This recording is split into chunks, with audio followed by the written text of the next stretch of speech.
Bienvenidos a todos y gracias por venir. Como muchos venís nuevos a Renaturem, me gustaría haceros una breve presentación de lo que es el proyecto.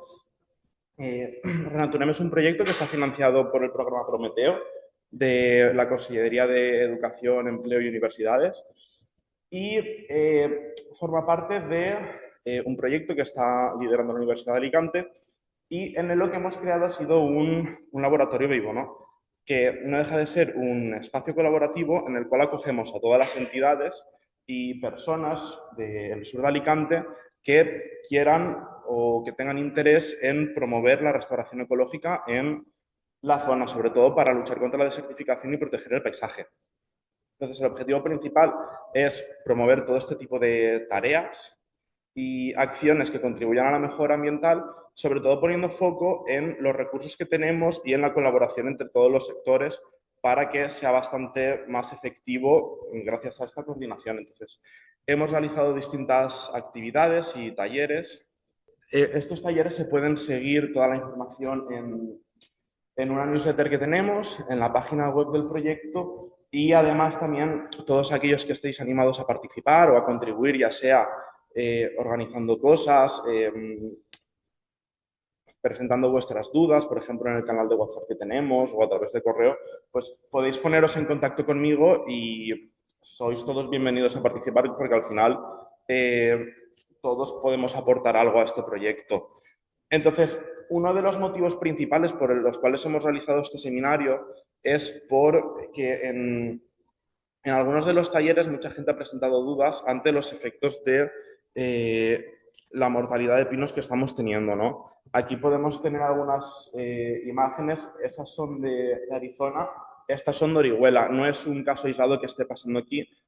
Algunos investigadores ya han estudiado este efecto en todos los continentes que llevan pasando desde hace 20 años. Entonces, ante todas estas preocupaciones de la población, lo que queríamos era un poco esclarecer lo que está pasando, informar a los ciudadanos de qué cosas podemos hacer para mitigar esta problemática, porque a veces no es fácil o la información que se tiene no es clara y bueno, la intención era un poco que todos tuviésemos esta información disponible y conozcamos mejor qué es lo que podamos hacer y lo que está pasando. Entonces, por esto tenemos aquí hoy a tres personas expertas en distintos ámbitos relacionados con los efectos de mortalidad de pinos.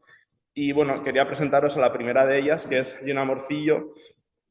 Ella es investigadora del CEAM y es experta en restauración de ambientes degradados y en ecofisiología vegetal y nos va a explicar sobre todo los efectos de la sequía en los pinos.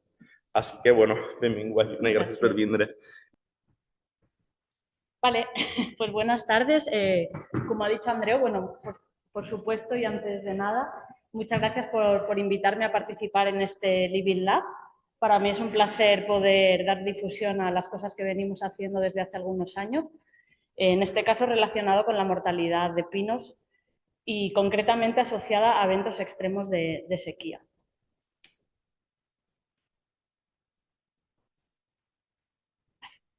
Bueno, pues como ha dicho muy bien Andreu, lo que está aconteciendo en nuestros alrededores no son casos aislados ni asociados al clima mediterráneo, sino que, como veis, bueno, esto es un Nature Communications actualizado hasta 2022, en el que plasman todos los eventos de sequía, bueno, todos los eventos de mortalidad masiva asociados a eventos tanto de sequía extrema como en combinación con condiciones anómalamente cálidas.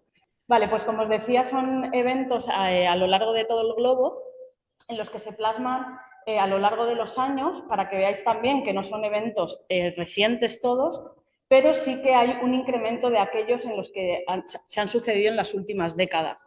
Entonces da una cierta información de que en realidad estos eventos ya existían y se vienen dando desde hace muchas décadas, pero ahora se está aumentando la frecuencia.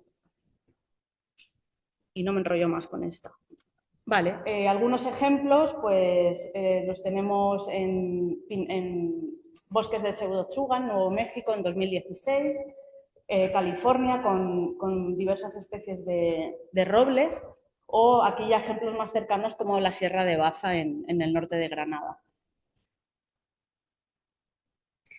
Vale, voy a entrar brevemente y no quiero que os asustéis con esta gráfica, bueno, con este diagrama, en los mecanismos fisiológicos que hay detrás de la mortalidad, ¿vale?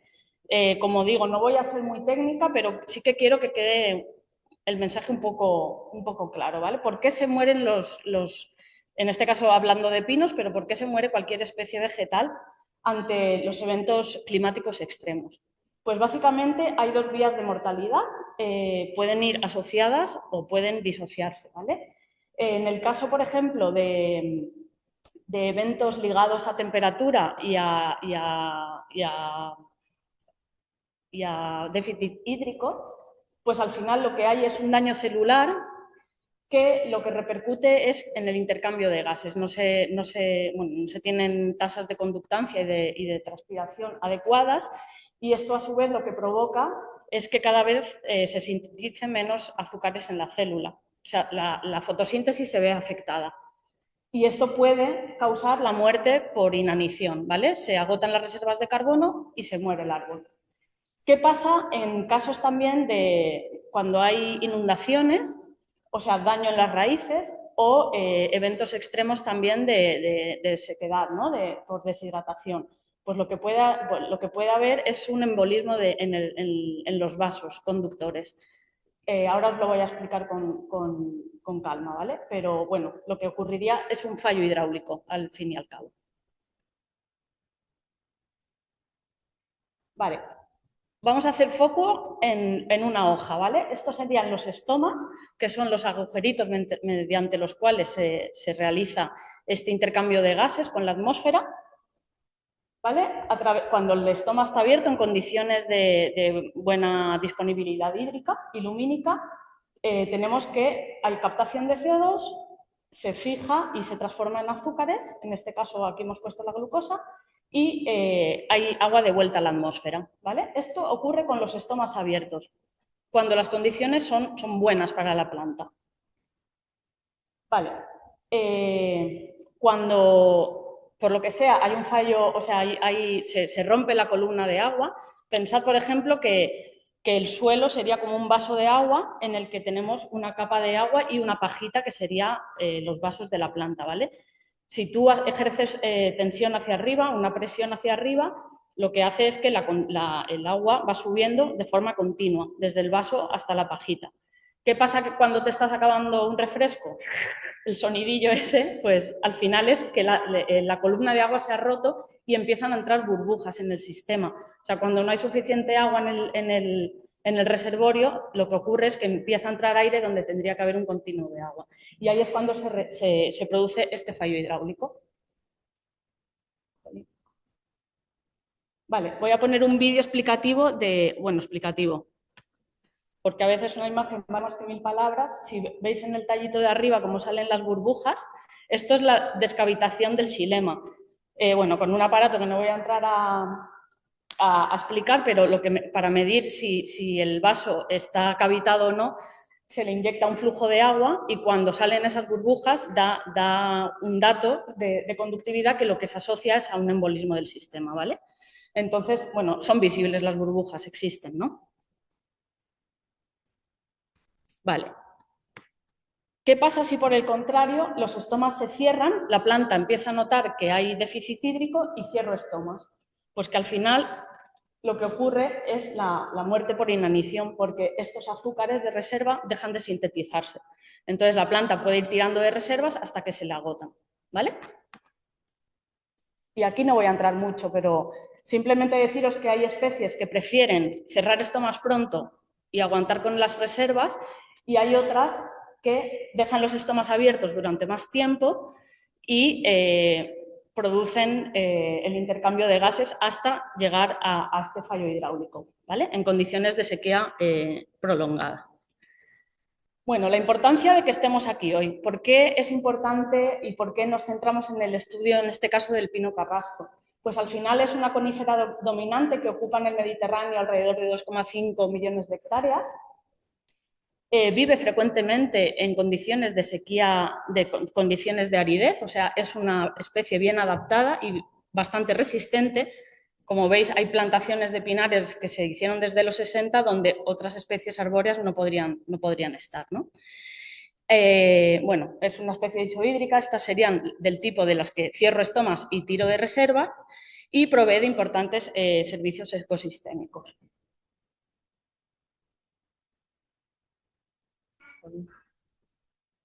Vale, bueno, como sabéis, las proyecciones de cambio climático para 2090, en el escenario en el que nos pongamos de cambio climático, pues prevén unas alteraciones en el régimen pluviométrico, o sea, bien sea por inundaciones o por sequías extremas, y un aumento progresivo de las temperaturas en función de, bueno, del tipo de escenario en el que nos movamos, pero sí que hay bastante consistencia en que las temperaturas van a ser cada vez superiores.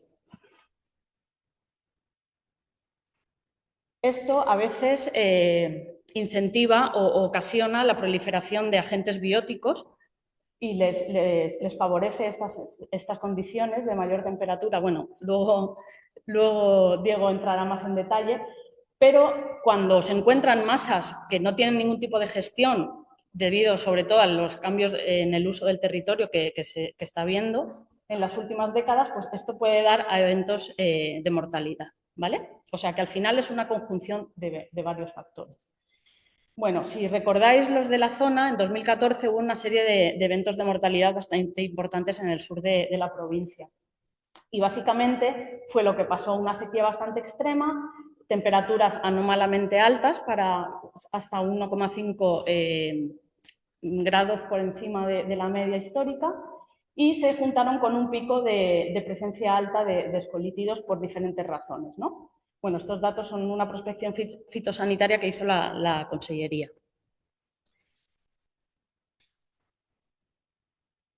Y bueno, estos fueron algunos de los escenarios que se dieron derivados de aquellos eventos de mortalidad.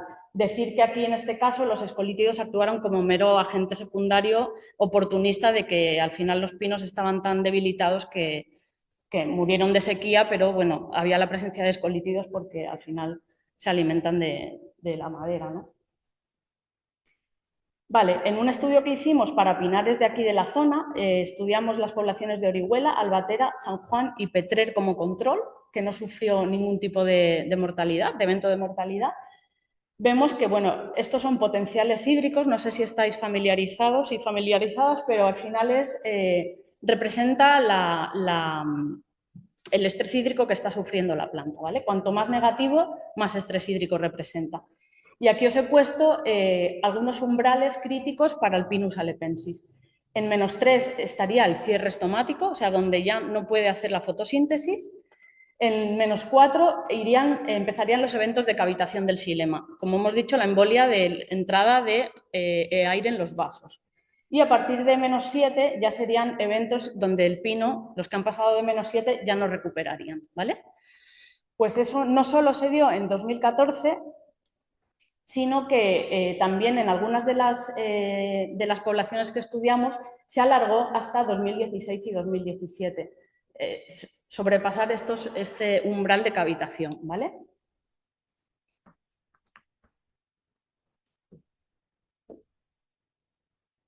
Bueno, pues poniendo todos los factores que acontecieron en aquel evento extremo, pudimos concluir que la mortalidad de 2014 fue ligada a haber sobrepasado los límites de tolerancia del Pinus halepensis, ¿vale? Los límites de tolerancia hidráulica, me refiero, y posteriores mortalidad, por ejemplo, en la población de San Juan, pues se debieron al debilitamiento del sistema hidráulico y a un posterior evento que fue aprovechado por la procesionaria. O sea, en estas poblaciones, en los años siguientes a la sequía, hubo más presencia de procesionaria que en los años anteriores. Seguramente aprovechando dicho debilitamiento que estamos comentando. Vale, bueno, esto fue un estudio que hicimos con Diego. No voy a entrar en lo que es la sintomatología asociada a este fitoplasma, pero bueno, lo que quisimos ver es qué factores estaban jugando un papel en que la sintomatología se manifestase o no, ¿vale? Esto fueron en pinares de Madrid. Y bueno, lo que vimos fue que estuviesen los árboles afectados por el Candidatus Phytoplasma pini, por este fitoplasma, o no estuviesen, vemos que, o sea, no, o no estuviesen, no, o fuesen sintomáticos o no sintomáticos, ambos rodales afectados tenían una señal de compuestos secundarios parecida y diferente a su vez a los no afectados, ¿vale? Y esto, lo que quiero que os quede remarcado del estudio es que se asoció a unas peores condiciones hídricas. Al final, de nuevo, las condiciones hídricas producidas por la sequía hicieron que, bueno, que fuesen sintomáticos o no. Vale, ya breve. Este sería el estado actual de nuestros pinares, ¿vale? Esta es el norte de la provincia de Alicante. Bueno, estos han sido datos cedidos por Consellería, los cuales estamos trabajando todavía, pero para hoy sí que queríamos traer alguna foto general de cómo están las pinedas. Bueno, aquí tenéis la escala de pinos muertos por cada uno de los montes. Veis que mayoritariamente en el norte se concentran en el Mongó, en la Serra del Albir y en los montes de la Vila. Y pasando a la zona sur, pues la mayor mortalidad se ha producido en estos años 2024 y 2025 en la Sierra de Santa Pola, Serranía de Crevillente y Las Lomas y la dehesa de Campoamor, ¿vale? En la Sierra de Escalona. Bueno, para ilustrar un poco el índice de aridez, la aridez que se está sucediendo en estos años pasados, pues bueno, aquí he buscado hoy el SPEI relativo a 12 meses y veis que este sería el evento de la mortalidad de 2014. Bueno, perdona, esto es la Serra d'Oltà, en el norte, en la Marina Baixa todavía, pero ya ha pasado el Mascará. Y esto es la Sierra de Santa Pola. Bueno, el evento de 2014 sería todo este, ¿vale? Que veis que aquí no traspasó el umbral de -2. En cambio, este año estamos viendo que incluso en el norte, ya como os digo, la Serra d'Oltà, por ejemplo, traspasó el umbral de -2 de SPEI, lo cual es un índice de aridez bastante elevado. Y aquí en la Sierra de Santa Pola también se ha traspasado, ¿vale? Y bueno, ya para finalizar voy a poner un vídeo ilustrativo un poco cómo se ve a día de hoy el Mongó, para que veáis que es bastante impactante. El Mongó está en Xàbia, es el parque natural, ¿vale? Estas son las faldas, la falda sur. Es bastante impactante visualmente, ¿no? Bueno, y sigue hasta que acaba la sierra.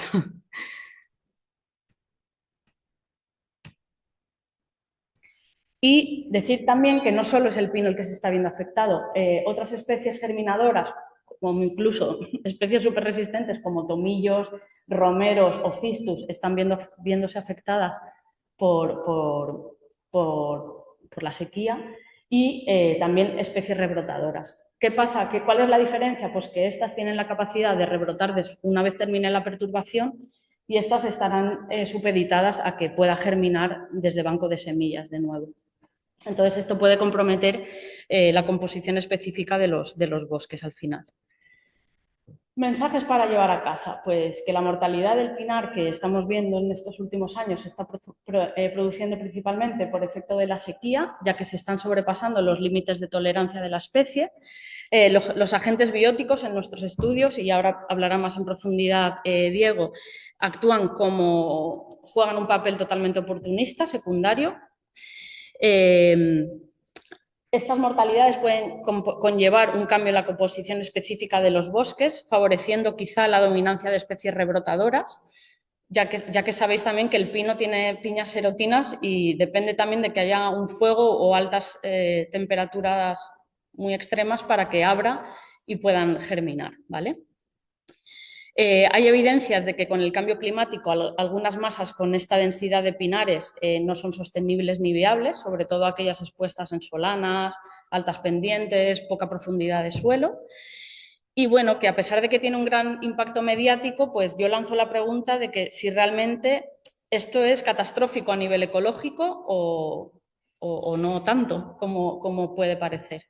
Y nada, muchas gracias. Cualquier duda, ese es mi correo y aquí estoy.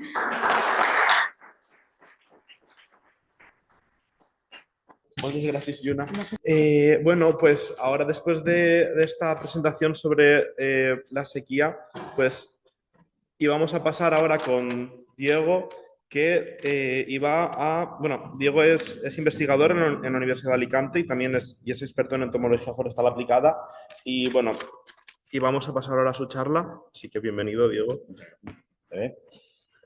También por los que están en casa voy a intentar hablar sin moverme y marcaré sobre la diapositiva, porque los que no perdáis el puntero. Bueno, antes de todo, muchas gracias a la organización por invitarme a hablar de lo que más me gusta, pero el reto es hablar de lo que más me gusta en 15 minutos, o sea que voy a intentar condensar todo lo que quería contar esta tarde en 15 minutos y también intentar no perderos a los que estáis online. Bueno, yo he titulado mi ponencia Águilas o buitres, el papel de los insectos en la mortandad masiva de árboles, porque precisamente la organización me pidió que hablara de esto. Y doy las gracias también a la introducción que ha hecho Luna, aunque me ha hecho un poco de spoiler, pero bueno. Pero ya ha comunicado la idea básica que yo también quiero comunicar en esta charla.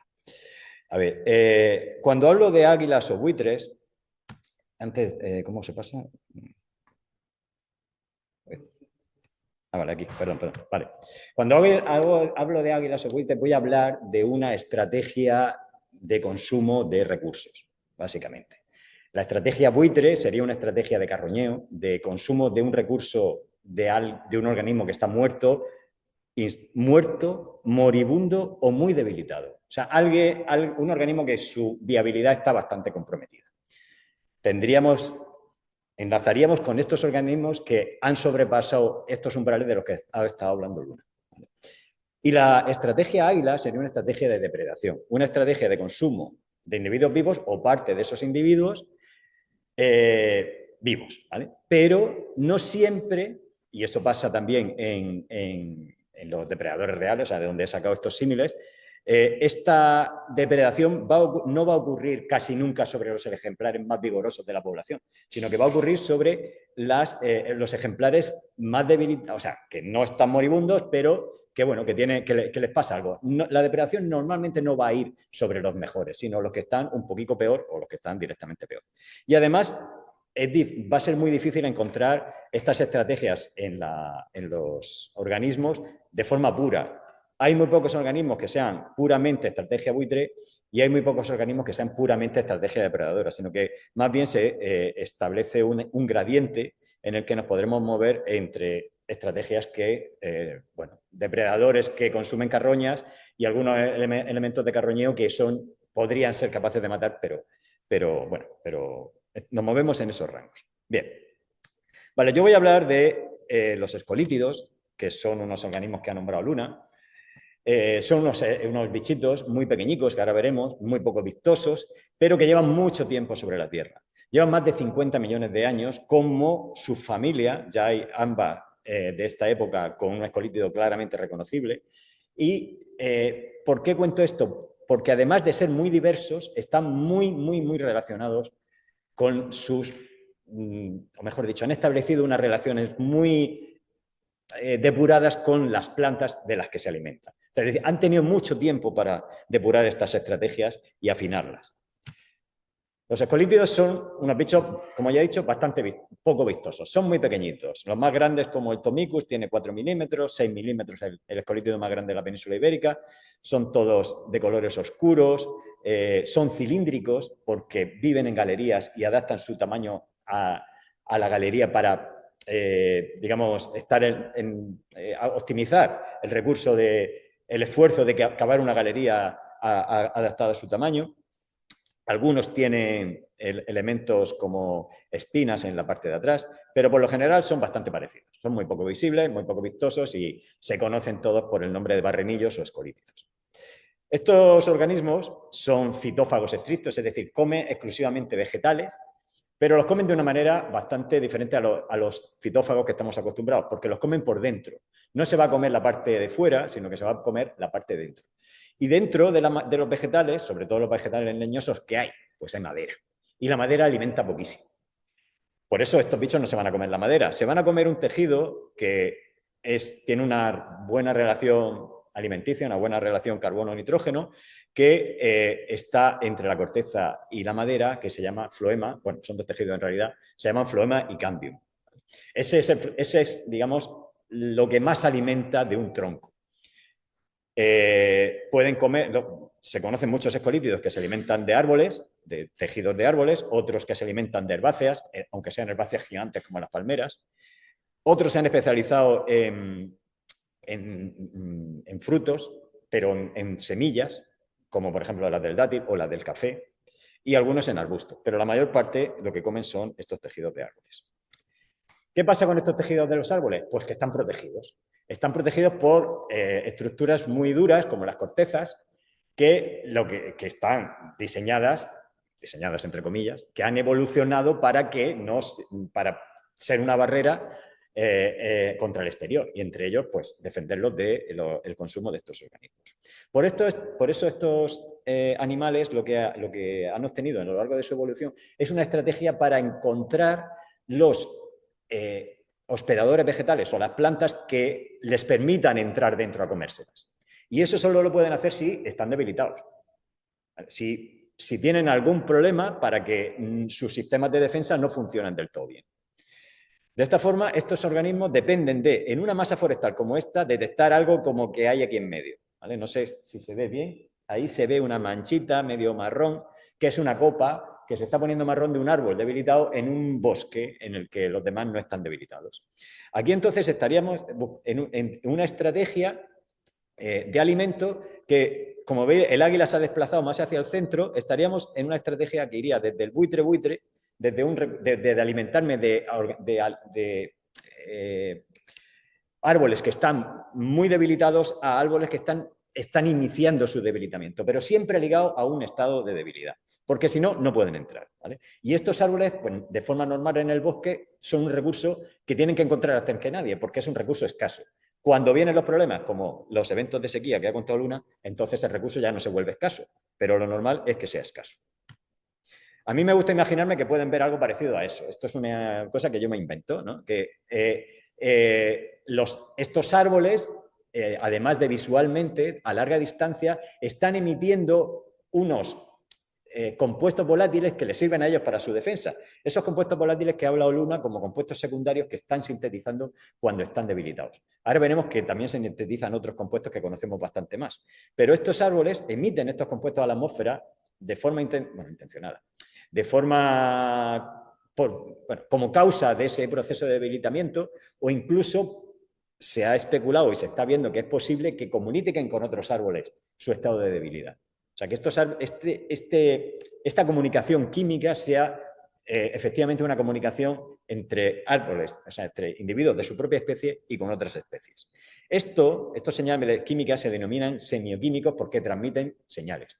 Y si os hablo de feromonas, seguro que todo el mundo ha oído hablar de ellas. La feromona es un semioquímico que transmite señales entre la misma especie, entre organismos de la misma especie. Aquí no estamos hablando de eso. Aquí hablamos de comunicación entre organismos de diferentes especies.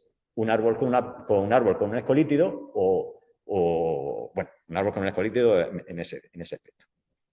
¿Vale? Bien. Bueno, ¿cuál es la señal química que inicia estos procesos o que manda la señal a los escolítidos de que un árbol está empezando a debilitarse? Es el etanol.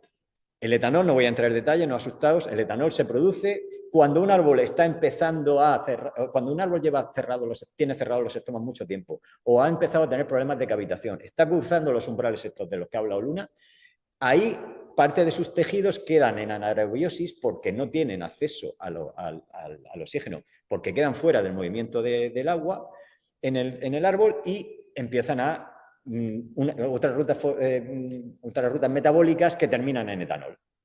Ese etanol es tóxico para la célula y la tiene que expulsar y al final pues termina saliendo al medio y es la principal señal de me estoy empezando a debilitar. No sabemos si es causa o consecuencia, pero el caso es que esta señal sale al aire. Y esta señal es detectada por los escolítidos de forma muy eficaz. Particularmente por una especie que es el Tomicus destruens, que ha sido considerado la bestia negra de las mortandades de las pinares de estos 2 últimos eventos de sequía. Y efectivamente el Tomicus huele con estas antenas a esos árboles debilitados, los localiza de forma muy eficaz y va por ellos. Pero ahora, ¿qué va a pasar?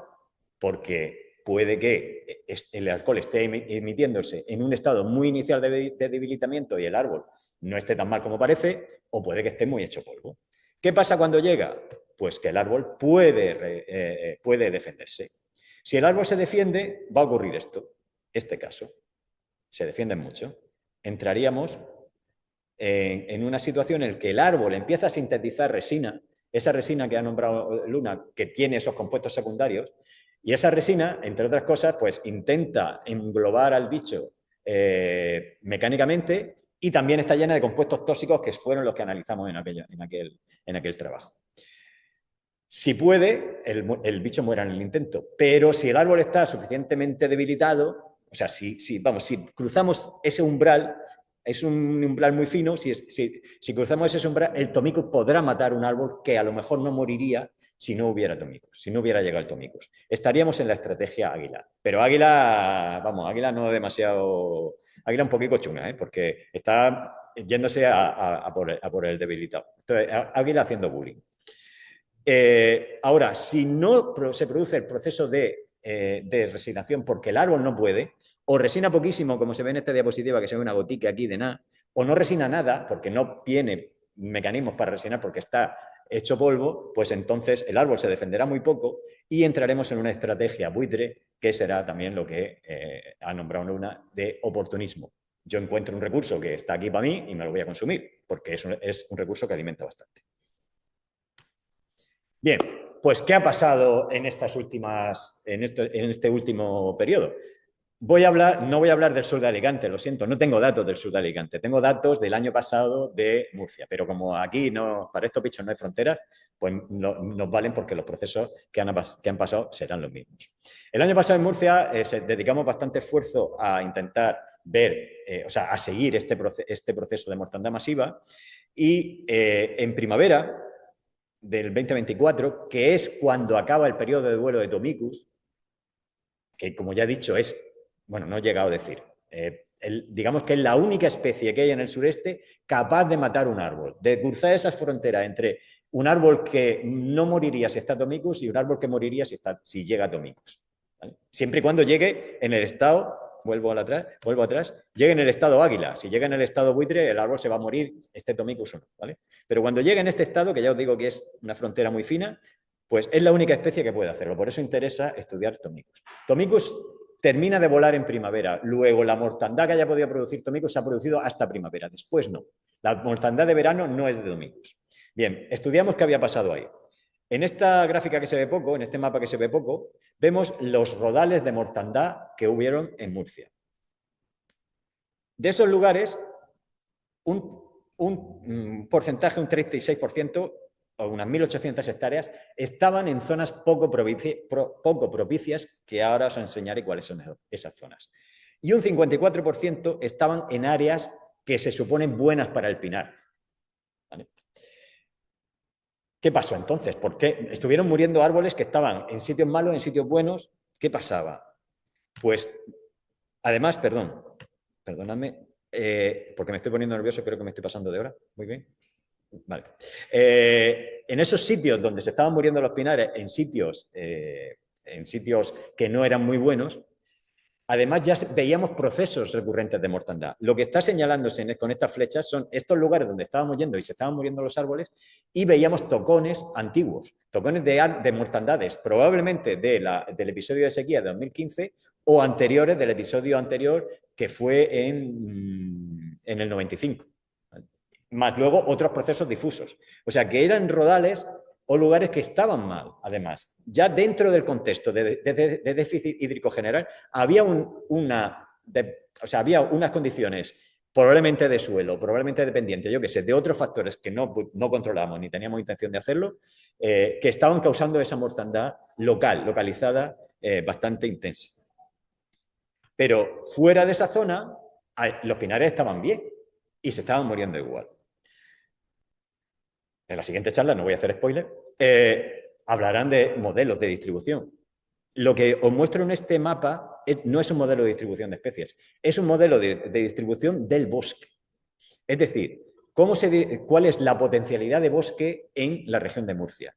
Y este trabajo, que tiene su tiempo, concluyó que había zonas de Murcia, y lo extiendo al sur de Alicante, al todo el semiárido, que sobraba bosque. ¿Y por qué sobraba bosque? Porque había sido plantado, porque había sido forzado con las plantaciones de pinar, sobre todo de los años 80 para adelante, o incluso antes. O sea, se habían plantado en zonas fuera de sitio, con unos criterios que, bueno, que tampoco se conocían entonces, tampoco le vamos a echar la culpa. Bien. Este sería el mapa de potencialidad y esto es donde habían ocurrido la mortandad. En parte coincidía con ese 31%, con ese 18% que he dicho, coincidía con zonas de fuera de bosque, de fuera de potencialidad de bosque. Bien, si ahora vemos de todas estas zonas donde murieron los árboles, donde hubo ataque de Tomicus y donde no, e insisto que esto es en primavera, luego la potencialidad de que Tomicus hubiera estado en todas partes era igual para todos, pues vemos que se ve fatal, se ve muy poquito, vemos que muchas de las zonas no había habido ni siquiera, es que no había habido ataque de nada, el floema no estaba consumido por ningún organismo, el árbol había muerto por las causas que ha dicho Luna. Pero es que ni siquiera había habido organismos que lo hubieran podido consumir porque en ese momento, que era durante el invierno, el Tomicus es que ni siquiera lo detectó, es que ni lo vio. O no había suficiente Tomicus, también puede ser, que no hubiera suficiente población de Tomicus como para cargárselo. De esta manera, tan solo el 13% de la superficie hubo ataque. Y dentro de esa zona de ataque de Tomicus, las resinaciones, es decir, esas manifestaciones de vigor del arbolado fueron casi nulas. Los árboles no tenían resinaciones, los árboles que fueron atacados por Tomicus. Además, eran galerías muy pequeñitas que nos indicaba que en realidad el árbol es que venía de una situación muy estresante y tenía muy poco nitrógeno en esos tejidos y que a fin de cuentas dio para muy poca reproducción.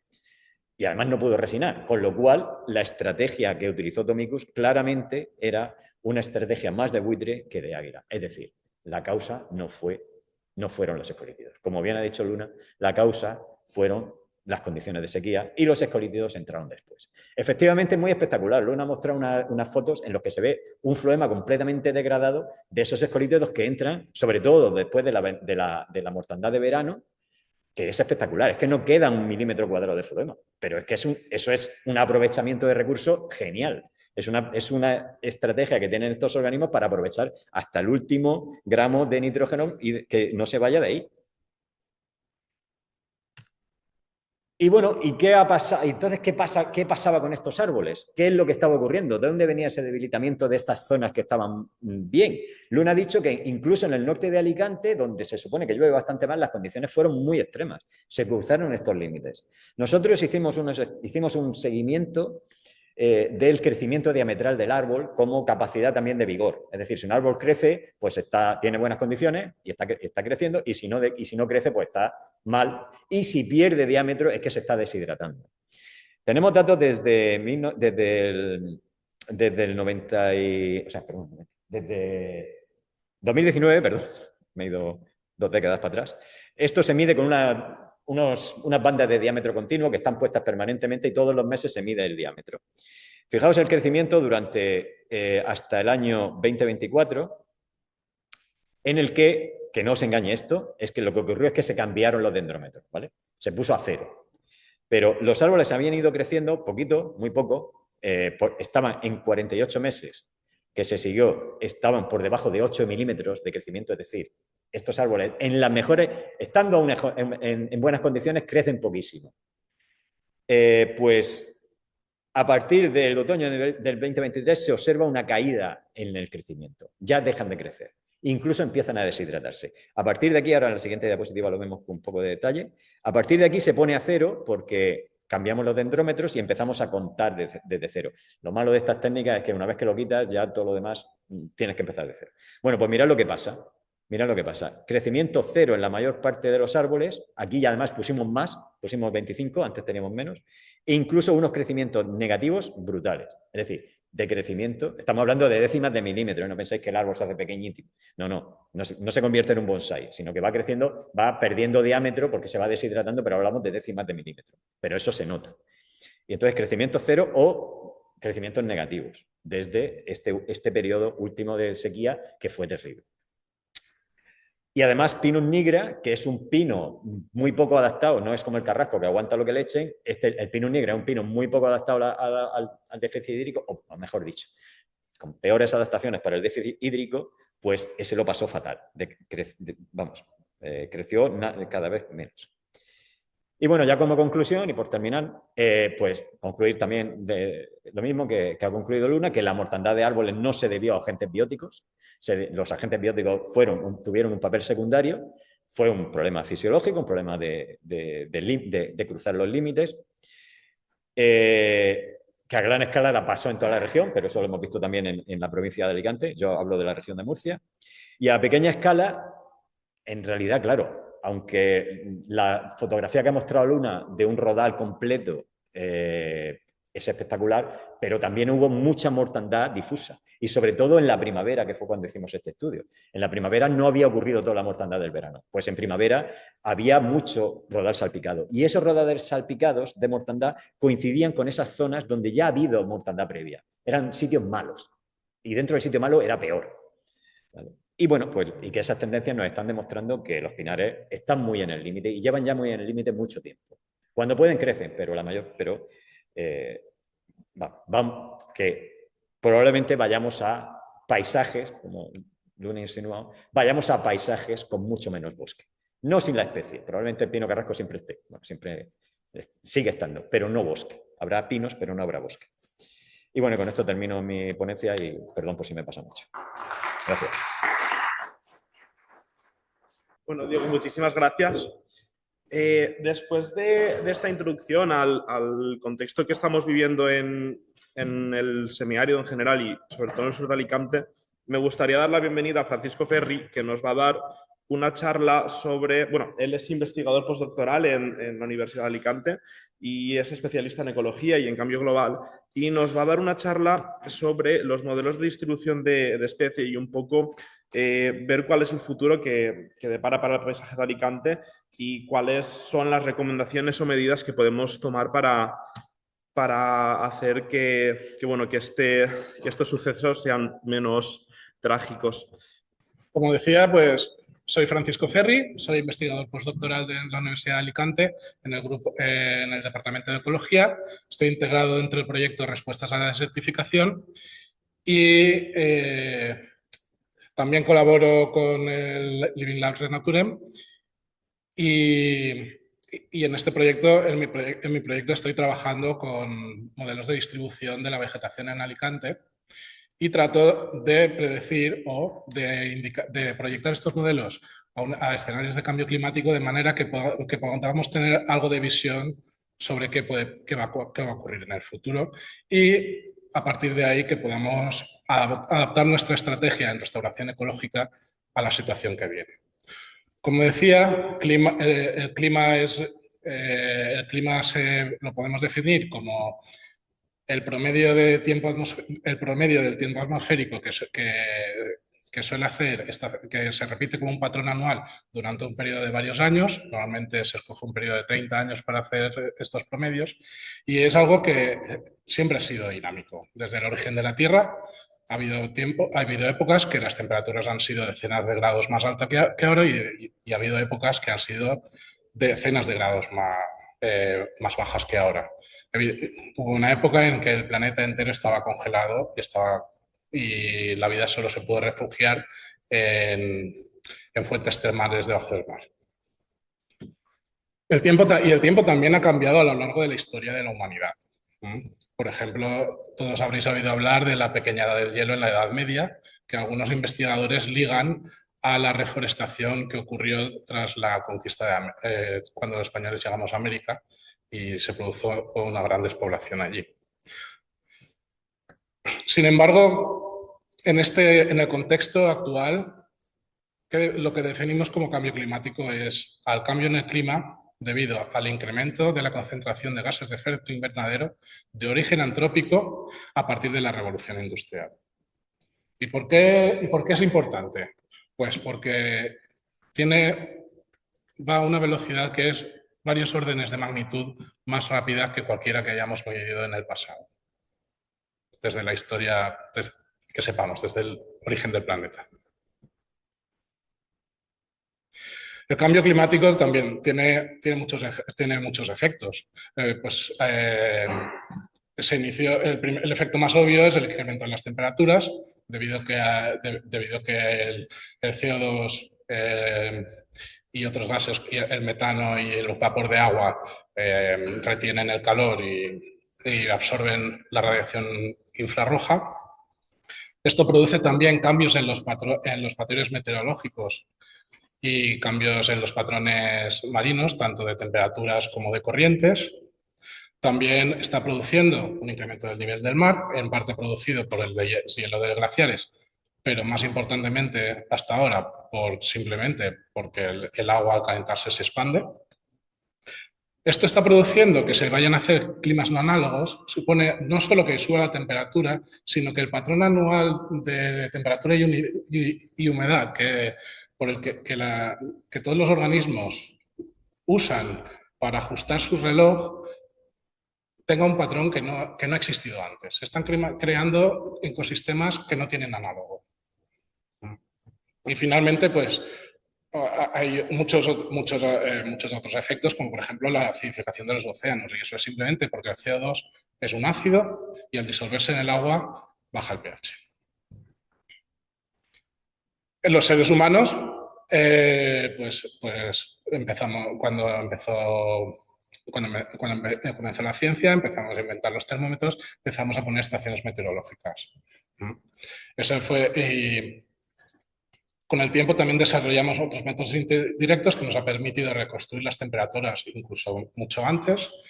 Y a partir sobre todo de los 2000, cuando ya habíamos lanzado muchos satélites a la atmósfera, hemos conseguido observar la Tierra y conseguir datos monitorizar el clima de la Tierra desde el espacio. También medimos las concentraciones de CO2, los famosos gráficos del Mauna Loa que monitorizan año tras año de manera muy fiable la concentración de CO2 en la atmósfera. Luego, para el futuro, ¿cómo tratamos de predecir qué va a ocurrir en el futuro si cambiamos la concentración de los gases? Creamos modelos. Los modelos que utilizamos para construir el clima del futuro se llaman modelos de circulación general. Estos son modelos muy complejos, son modelos matemáticos basados en ecuaciones físicas, en los que tratas de reproducir en base a la geometría y a la geografía del planeta y a través de la radiación solar que llega del Sol y los movimientos astronómicos de la Tierra, tratamos de predecir los patrones climáticos. Suelen ser bastante fiables, también se utilizan para hacer predicciones atmosféricas a corto plazo. Con estos modelos de circulación general se pueden hacer forzamientos, es decir, cambiarles la concentración de diferentes gases y haces una predicción de cómo cambia la temperatura y los patrones climáticos generales con eso.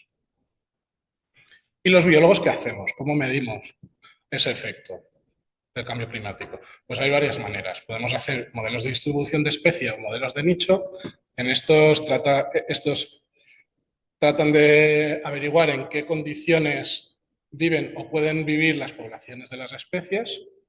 También la ecofisiología es muy importante. La ecofisiología parte de la fisiología del individuo y mide la relación esta fisiología y el ambiente. Y también es importante contar con muchos otros aspectos de la ecología, como por ejemplo, pues tienes que saber si la especie va a ser capaz de dispersarse, y también hay que tener en cuenta las interacciones entre las especies. En mi caso, en este caso, ¿qué estamos haciendo? Estamos en los dos primeros. Estamos haciendo modelos de nicho o modelos de distribución de especies. Para ello necesitamos, primero, contar con el clima que existe, pero también necesitamos un modelo del clima que va a venir, donde vamos a proyectar nuestros modelos. Esto es complicado pues, porque no ha ocurrido. Y por uno, porque no ha ocurrido, siempre hay una incertidumbre. Y segunda, porque lo que ocurre depende de nosotros, depende de lo que hagamos.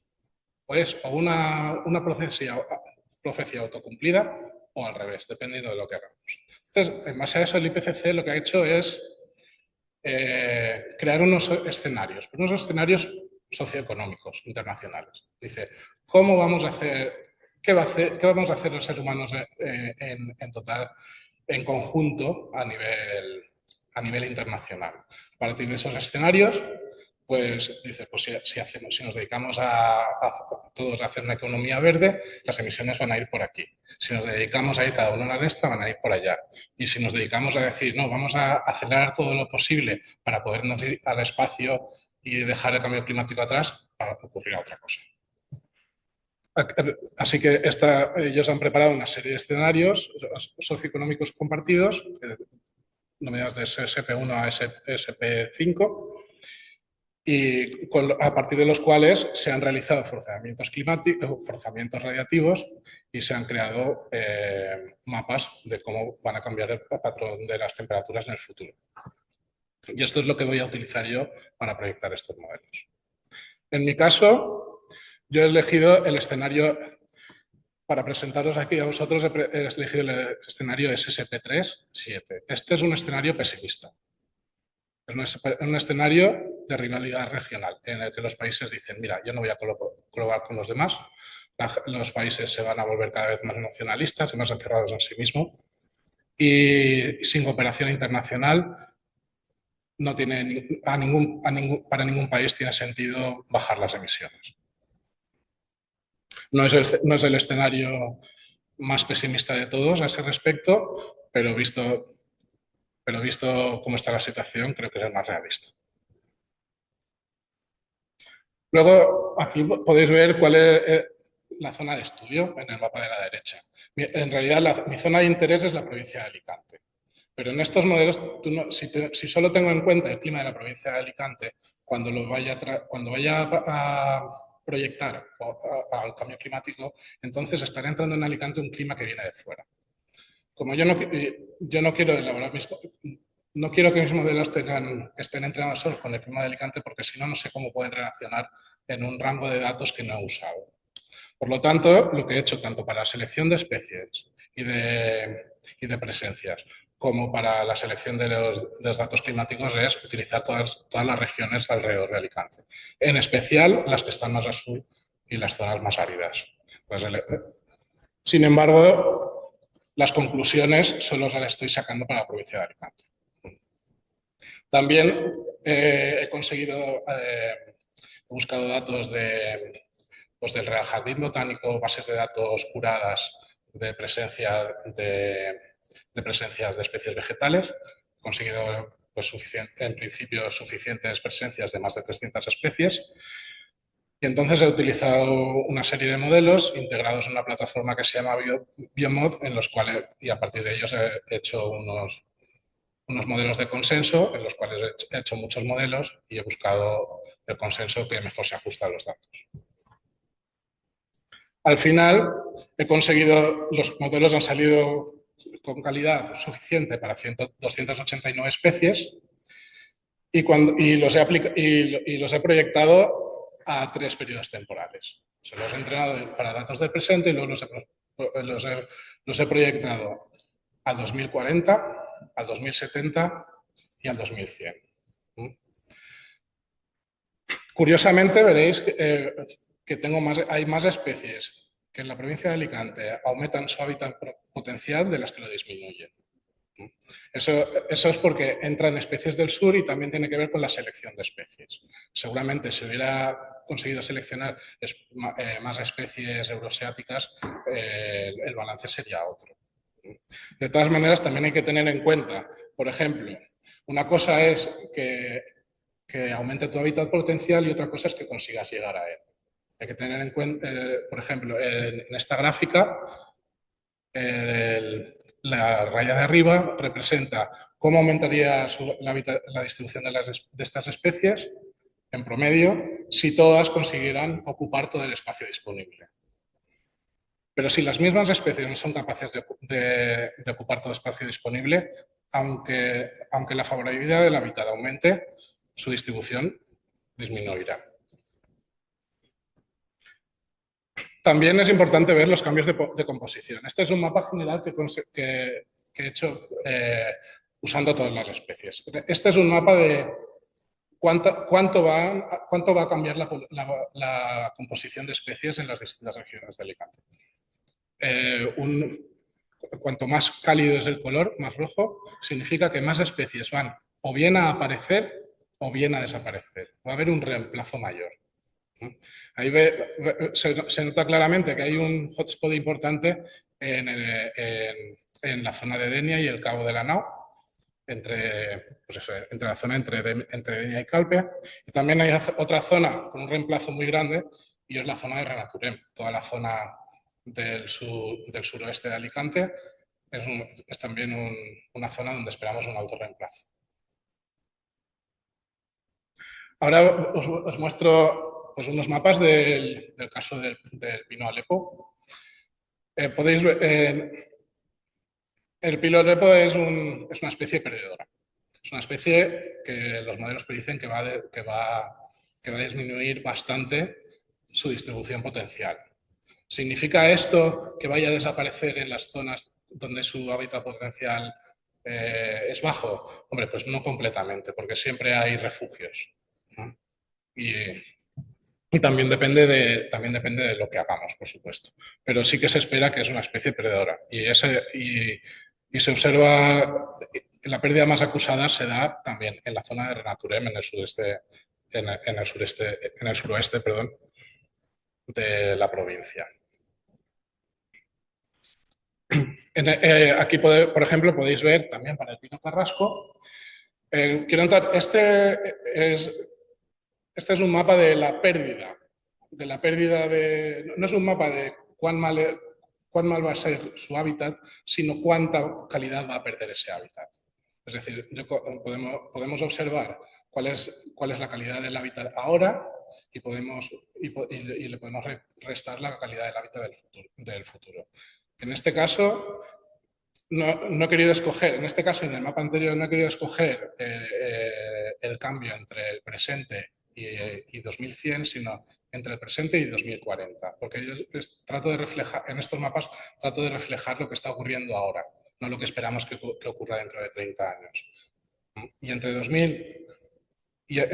2010 y el 2040 se espera que tanto en el extremo noreste como sobre todo en el oeste de la provincia la calidad del hábitat baje muchísimo. También se puede ver, también podéis ver, hay otras zonas, por ejemplo, toda la zona del litoral entre Alicante y más allá de Calpe, también es una zona, un hotspot de pérdida de hábitat. Luego, ahora finalmente os voy a enseñar pues, lo que esperamos, otras especies, algunas ganadoras y otras perdedoras, porque en realidad este trabajo no lo estoy centrando en el pino carrasco, sino que hay otras especies también. Por ejemplo, otro de los grandes perdedores es el enebro. El enebro pierde casi toda su distribución potencial durante este siglo si el modelo se cumple. Las otras especies de enebro tienen un patrón similar. Aquí, por ejemplo, tenemos la jara blanca, que a mí me sorprendió este resultado porque siempre la considero una especie más bien termófila y de zonas que no son demasiado húmedas, pero también es una especie perdedora.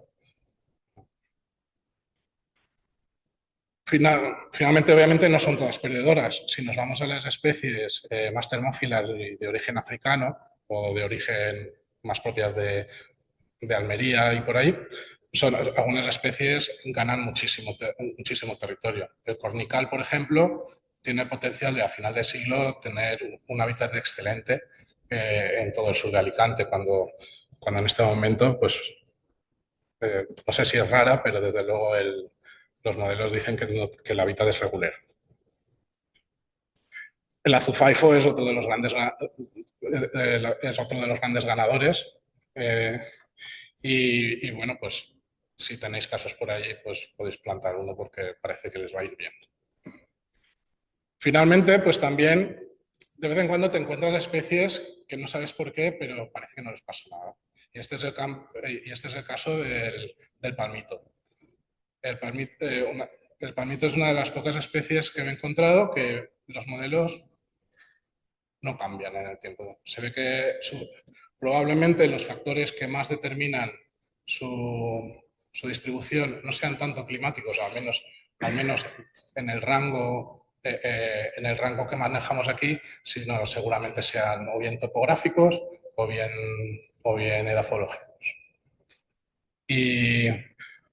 Y bueno, finalmente, pues algunas conclusiones. Pues eso, podéis ver que la zona de Renaturem es una de las zonas potencialmente más afectadas por el cambio climático en Alicante.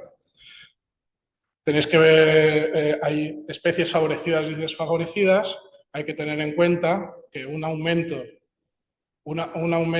en la calidad de hábitat no es necesariamente una ganancia. Hay que tener en cuenta otros aspectos de la biología de la especie, sobre todo su capacidad de dispersión. El pino carrasco es una especie desfavorecida, la calidad de hábitat va a disminuir y está disminuyendo, y eso es algo que hay que considerar a la hora de su gestión. También lanzo la pregunta de si está relacionada con las mortandades. Si habéis visto el mapa que han compartido antes, parece que las zonas donde se están produciendo mortandades coinciden bastante bien con las zonas donde el hábitat ahora mismo está en peligro por el cambio climático. Y finalmente, he tratado de hacerlo sencillo, pero el cambio climático es un proceso muy complejo. El cambio climático ya está aquí, pero su magnitud y sus efectos dependen mucho de lo que hagamos. Y esto, aunque parezca deprimente, es una llamada a la acción. Y muchas gracias a todos. Bueno, muchas gracias, Paco, y muchas gracias a todos los ponentes. Ahora quería pasar a una parte final de este seminario, que es la que hemos considerado más importante, ¿no? Que es, bueno, la ronda de preguntas. Os queríamos invitar a todos los que estáis aquí presencialmente y también a los que estáis online a, bueno, preguntar todas las dudas que tengáis respecto al tema o compartir las inquietudes, porque el objetivo principal de este seminario es que podáis estar en contacto con gente que está trabajando en este ámbito y que puede aportar información a todas esas dudas que tengáis. Y bueno, también a todos los que estéis online, si las dudas que tenéis, podéis escribirlas en el chat y Jordi nos las hará llegar. Así que, bueno, os animo a que hagáis preguntas. Si repito concretamente la pregunta, dice: ¿es posible que la previsión de especies prevista en las distintas zonas de Alicante no fuera la misma si fuéramos capaces de revegetar amplias zonas con especies resistentes a la aridez, ya que serían capaces de mitigar la severidad del cambio de condiciones? Bueno, la respuesta corta es seguramente sí. Obviamente, pues la vegetación no es solo una especie que está ahí, la vegetación cambia el microclima y cambia el microambiente, que es algo que yo no he tenido. El microambiente es algo que no he tenido en cuenta en mis modelos y es algo que también es algo que suma. Y por supuesto, una zona con un suelo profundo o con un cierto sombreado en las zonas, en los meses de más calor, permitirá el establecimiento de una especie que de otra manera no podría estar ahí. ¿Puedo yo a la caña? Sí. Porque me pregunto yo a raíz de tu charla es de qué manera se tienen en cuenta las estrategias funcionales de las especies, porque al final lo que estás viendo es un efecto, creo que solo de cambio climático, ¿no? Sin meter perturbaciones ni capacidad de respuesta de las especies. Por ejemplo, el palmito, como todos sabéis, está ligado a suelos fisurales, rocosísimos, donde, claro, la pérdida de hábitat es muy complicada, porque al final... No hay hábitat que Exacto, perder. o sea, es un hábitat concreto, pero que no es degradable, no va a perder suelo, ni entonces, claro, el hecho de que sea ganador, por ejemplo, es esa capacidad de rebrotar después de sequías, de rebrotar después de incendios y luego, pues, o sea, en detrimento o en comparación con otras especies que no tienen esas capacidades de respuesta. Quiero decir que para mí esas proyecciones deberían estar también un poco balanceadas de alguna manera con esas capacidades de respuesta, porque si no, es como cuáles son, claro, por supuesto todas las que están adaptadas a condiciones más áridas se te disparan, pero qué capacidad de respuesta a perturbaciones nuevas van a tener o no sé, es complejo. O sea, revegetar por revegetar, al final lo que estamos viendo es que en condiciones de sequía extrema todas se ven afectadas, más o menos. Lo que marca la diferencia es su capacidad de respuesta después de esa perturbación, ya sea incendios, sequías, plagas o... Entonces, creo que es un plus que habría que añadir a estos modelos, no sé de qué manera, pero... Ya, pues obviamente sí, hay que tener en cuenta que estos modelos son modelos inductivos. Es un modelo en el que a partir de observar un patrón,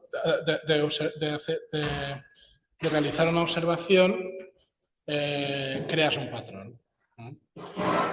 Y tú lo que estás diciendo, los trabajos que estáis haciendo vosotros son más deductivos. Vosotros estáis estudiando la fisiología y a partir de saber la fisiología deduces qué es lo que va a pasar a partir de allá.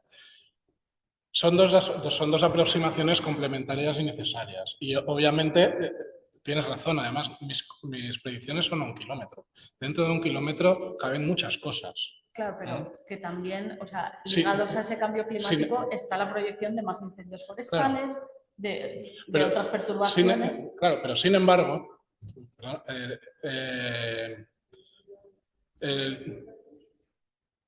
el patrón que emerge de las presencias que he observado al principio, de las presencias, presumiblemente ya tienen en cuenta todo lo que les ha pasado. ¿Entiendes lo que no sé si entiendes lo que quiero decir? Es decir, porque eso ocurre y eso también define, eso ocurre en la naturaleza, ha ocurrido siempre en los límites de las poblaciones. Entonces, la aproximación de los modelos de especies presume que esos procesos también están relacionados con el clima y ya están definiendo hasta dónde llega la población.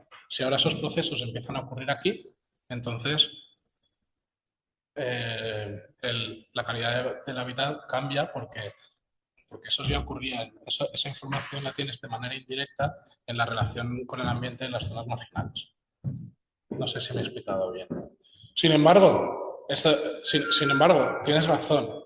Esa información, sobre todo si ya estás haciendo un estudio más profundo sobre una especie concreta, hay que tenerla. Y sobre todo hay que tenerla a la hora de realizar una intervención, por supuesto. O sea, sí. Bueno, buenas tardes. Me parece muy interesante todo el mundo sigue aprendiendo. Yo tengo una pregunta y luego también tenía pues, una duda sobre la futura gestión de los pilares.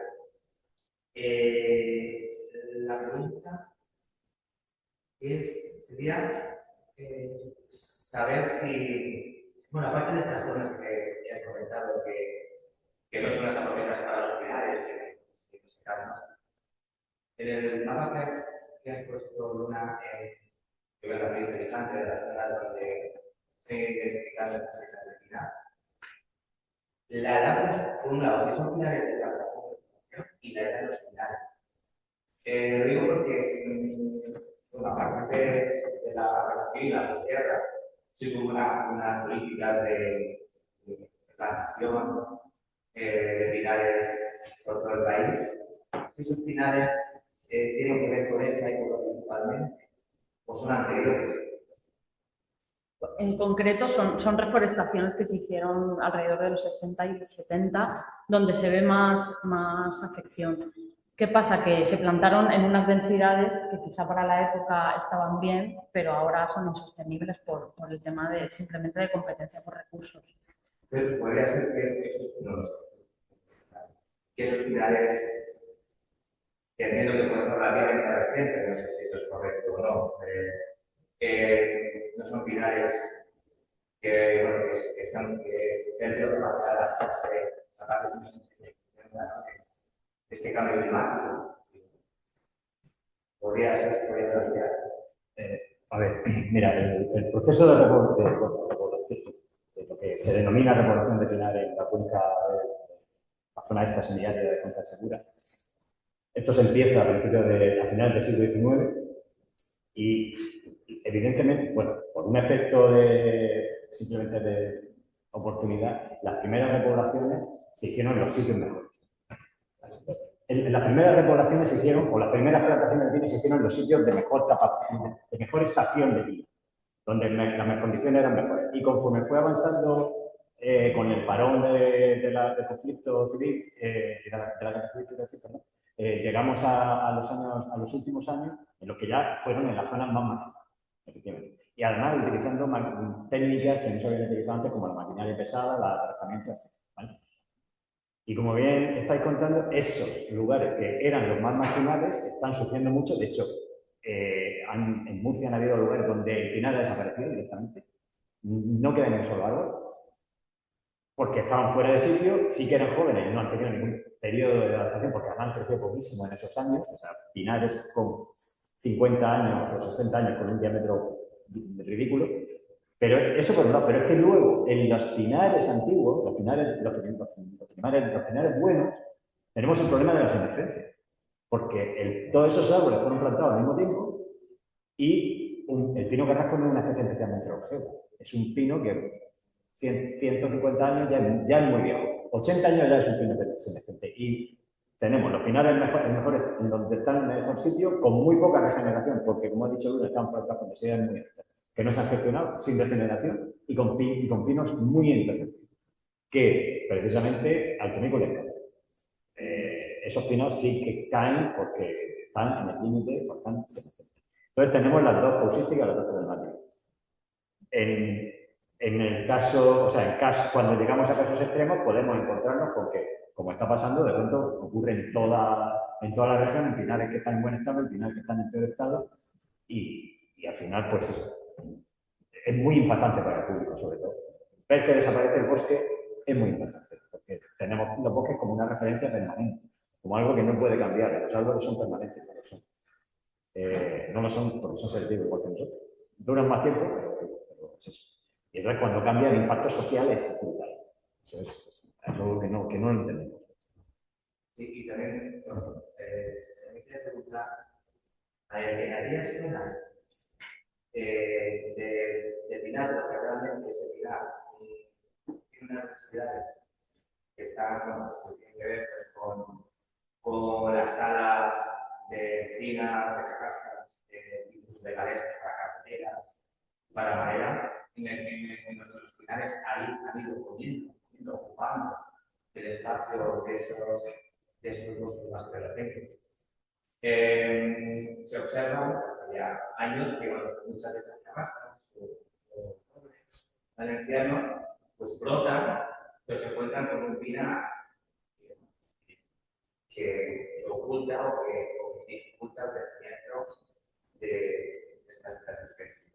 Claro, se está descontando que el futuro de los pinares se va a reducir, pues, a la hora de plantear la gestión de esos espacios para favorecer el crecimiento de las actividades. Claro, dices, si el pinar vaya menos y hacemos talleres de pinar, ¿no? el futuro es que vamos hacia un clima más cálido. Claro, ¿qué planteamos? ¿Qué podemos plantear? A lo mejor el hecho de eliminar vías de pinar puede abrir con el futuro también te puede quedar sin pinos y sin caras, ¿no? Y si no, desde el bosque se van a caer. Bueno, es una duda que me planteé. ¿Puedo hablar? A ver, nosotros desde CEAM lo que intentamos concienciar, o desde nuestra experiencia, ¿no?, es intentar promover bosques más resilientes que vendrían compuestos por especies rebrotadoras. La comunidad siempre, cuanto más diversa mejor, pero ante futuros eventos extremos, ya sea de temperatura o incendios o tal, hay especies que son capaces de regenerar y hay otras que no, que dependen del banco de semillas, de que el pino, si se quema, tenga las piñas lo suficientemente maduras como para que hayan producido piñas y piñones. Entonces, claro, ¿qué pasa? Que muchas de algunas especies que has comentado, como el galer, por ejemplo, es una especie que en una solana de Orihuela, o bueno, no me voy a ir a Orihuela, pero igual en una solana del Mongo, quizá ya en unos años está fuera de estación, está fuera de sitio.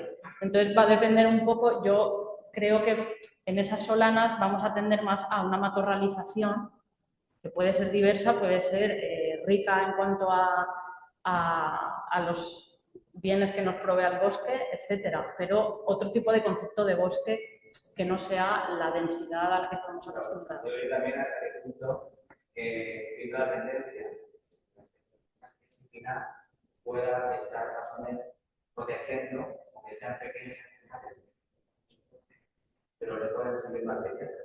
Porque si ahora pensamos en una decisión final, pues para conseguir pues, o recuperar esos bosquetes de encinares o que tengan esos pies que al principio tienen una limitación de la luz, pues estamos haciendo el efecto contrario, que al dejar de mirarlo hace esas pequeños encinares de temperatura o más. Respecto, voy a repetir un poco la pregunta, no la pregunta del todo, pero está hablando de si, porque es que yo creo que no les oyen los que estén online. Entonces está haciendo unas preguntas sobre qué podemos hacer cuando tenemos un bosque mixto en el que tenemos una plantación de pinos y debajo tienes otras especies que estaban allí antes, pero que ahora se ven dominadas por los pinos, como por ejemplo encinas, y sí sería mejor a lo mejor talar los pinos y que las encinas queden expuestas o dejarlas cubiertas porque los pinos a lo mejor las protegen del exceso de insolación. ¿Me equivoco? Sí, esa es la cuestión. Sí. Respecto a la gestión, supongo que la respuesta dependerá de si allí el factor más limitante será el exceso de calor por el exceso de insolación o la sequedad producida por la competencia por el agua con los pinos que la cubren. Tenemos una publi del 22 al respecto que puedo enviar, plantaciones bajo cubierta habiendo aplicado aclareos. La pregunta es si hay más sistemas de defensa aparte de la resina. A ver, la resina, estaba diciendo que lo inicial es la barrera física, la corteza, pero una vez que se ha conseguido barrenar la corteza, es decir, simplemente un bicho con suficiente fuerza en las mandíbulas, que estos bichos la tienen como para hacer un agujero, ya entran los procesos de lo que se denomina defensa inducida. Estas defensas inducidas son, podemos hacer un símil con nuestro sistema inmunitario, con las diferencias evolutivas tan grandes que hay. ¿Qué hace la resina? Efectivamente, la resina, aunque pensamos en la resina pegajosa que se nos pega en los pantalones cuando nos sentamos debajo de un árbol, la resina es un complejo muy, digamos, es una sustancia muy compleja. Se compone tanto de gomas como de productos tóxicos. Las gomas son esas que se nos pegan, con las que luego se hace, porque se han hecho chicles, se hace la cera para depilar.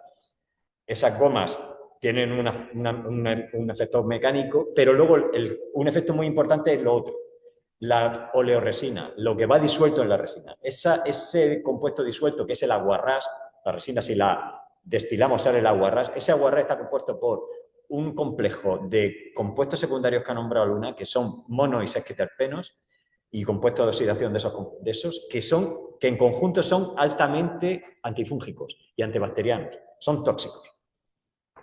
O sea que sí, la respuesta es, no hay muchos más compuestos que la resina, hablando de los pinos, pero es que la resina es muy compleja y además varía su concentración de compuestos según el vigor del árbol. Si el árbol puede, pues meterá más compuestos, digamos, de los complejos, y si no puede, pues tendrá los de base, que son el alfa-pineno, el beta-pineno, compuestos, lo que huele a pino, o sea, los ambientadores de pino, vamos.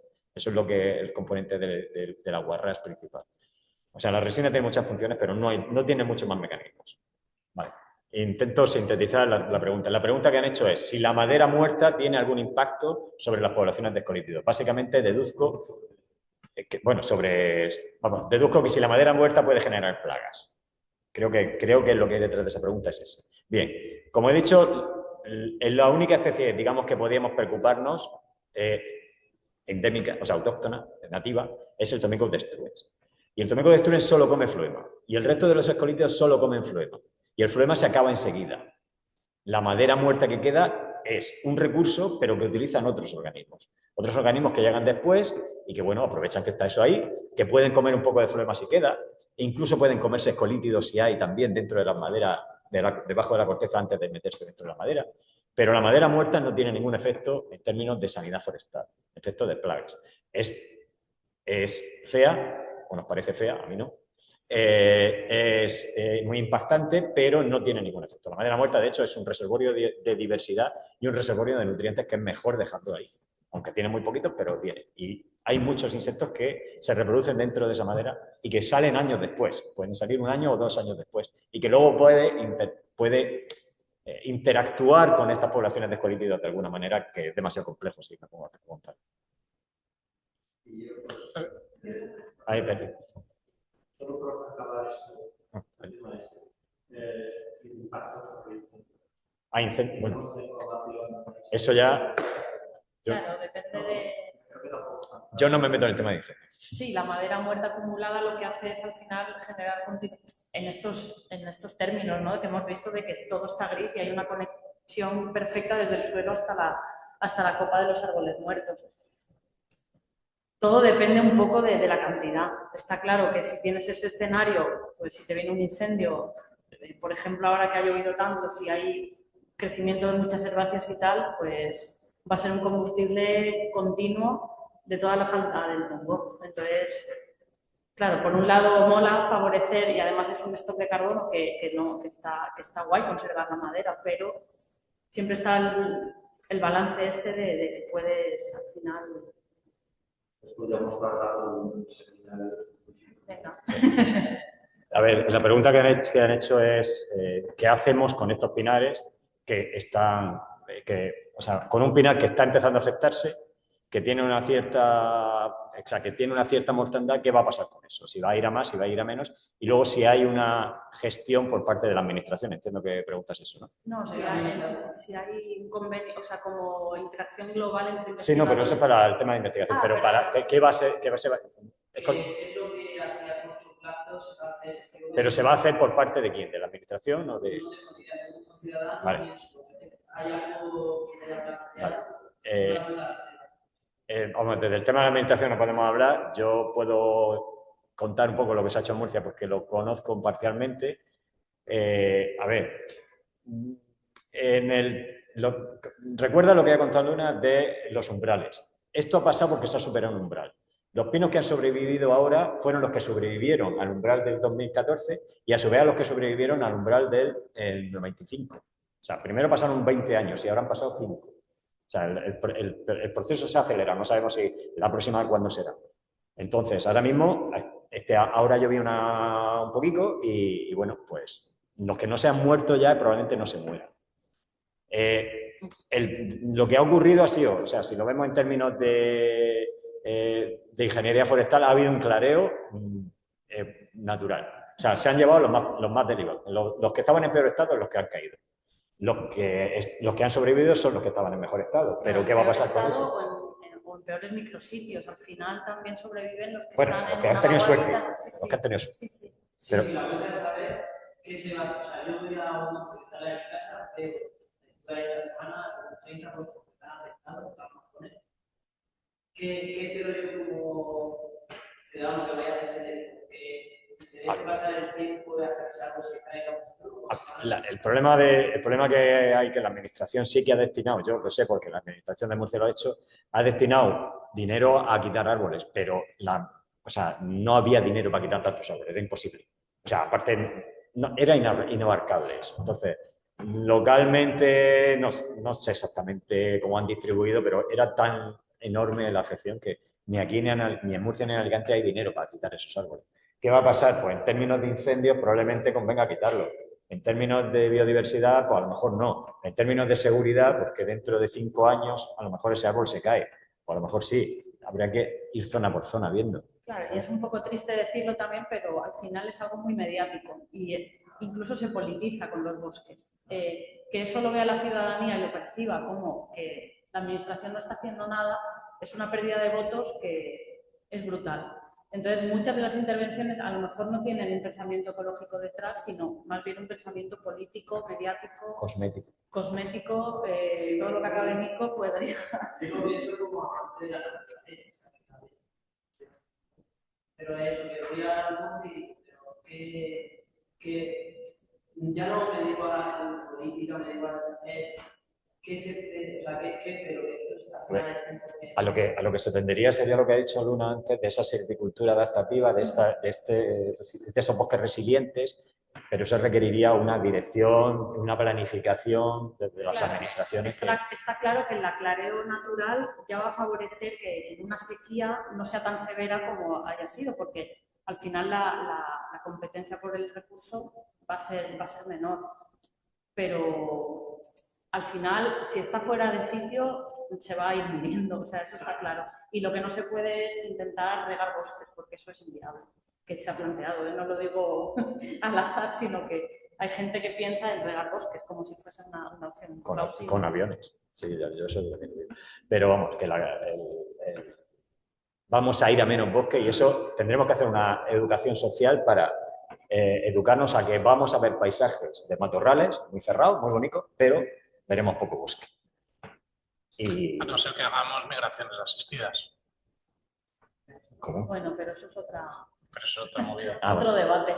Y si en otros países Bueno, nosotros sí que trabajamos estamos en varias redes. Una es a nivel de decaimiento, de una red ibérica de decaimiento que se llama REDEC, y hay otra a nivel global que es la red UFO, en la cual también participamos y bueno, aportamos datos, son mediciones puntuales, pero de los mismos parámetros entre países para ver un poco eso, abarcar una gran variabilidad de posibles drivers, factores causantes. Pero quizás no había que más. ¿Perdona? Quizás aquí, en esta zona, más está afectada. No te creas, porque yo qué sé, la fitóftora, o hay un montón de problemas de decaimiento en alcornocales, en otros pinares. Los bosques de montaña, por ejemplo, pinares de montaña, el pino de montaña lo único que puede hacer es subir en altura. Y cuando no tiene más altura que rascar, porque no hay más altitud, están muriendo también. O sea, aquí es muy dramático, pero también en otros sitios. Muchas gracias. Han preguntado, primero, pues que a nivel peninsular el Pinus alepensis es una de las especies que se supone que más va a aumentar su distribución y que entonces que le sorprende que a nivel de Alicante los resultados salgan como que la especie va a ser una especie perdedora. ¿Qué variables hemos y qué opinamos y por qué ocurre eso? Lo siguiente que he preguntado, si se podría reemplazar los bosques con tetraclinis. Bueno, empezaré por lo segundo. Se podría, pero ¿queremos hacerlo? A lo mejor sí, a lo mejor no lo sé. Tetraclinis es una especie que vosotros lo sabéis mejor que yo. Seguramente es una especie que se encuentra en muy pocos lugares en la península. De hecho, creo que la única población natural está en Cartagena, ¿no? Es de Cartagena, creo. Y entonces, pues podría, a lo mejor funciona. Yo no lo he podido modelar, no he podido incluir el tetraclinis simplemente porque como solo está en un lugar, solo tienes un dato. Entonces yo no sabría decir si va a ir bien o mal, pero todo apunta a que sí. Luego sobre esto, tengo entendido que en la restauración que hicisteis en Albatera se probó tetraclinis como una de las especies y funcionó bastante bien. Otra cosa es que ya estás en el debate de si es autóctona, alóctona o porque al final, bueno, sería entrar ya un poco en las migraciones asistidas estas que estabas comentando que, bueno, sería una opción, claro, pero... Parece ser que yo por lo que... ¿Queremos eso o preferimos un matorral sano que provea de los mismos servicios? No lo sé, pero el tema es ahí. Sobre lo anterior, sí, efectivamente, si yo hubiera hecho el modelo para toda la península, seguramente el pino carrasco habría empezado a comer territorio de otros pinos de zonas más montaraces, tomaría espacio del Pinus nigra y de otras zonas, y aumentaría mucho de distribución potencial.